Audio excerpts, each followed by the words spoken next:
Sovereignty is something that actually I think we need to realize we already have. Israel already has what's called de facto sovereignty. There are two types of sovereignty. One is de jure. It's when the entire international community recognizes your sovereignty. And we may even have that as well if we go back 100 years. But de facto sovereignty is when you are a defined people in a defined land with a defined purpose. And there's probably no other nation in the entire world, Lital, that has found a land that they have more purpose to and more history in than we do. And I think part of what we need to do in the next few years is just to realize, in fact, we are sovereign. No one needs to tell us we're sovereign. And what does that mean? We need to look at Judea and Samaria, and as you mentioned, now is the opportunity, as an integral part of the state of Israel.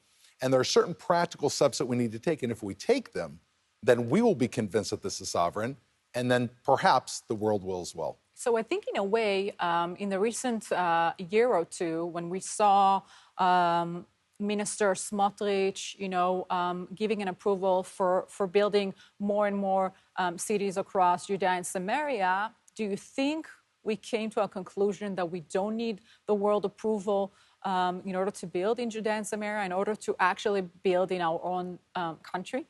I think certainly Minister Smotrich and the Prime Minister Netanyahu, do believe that, and most of Israeli society do. I mean, all we have to do is look in the field. Smotrich approved 69 new communities.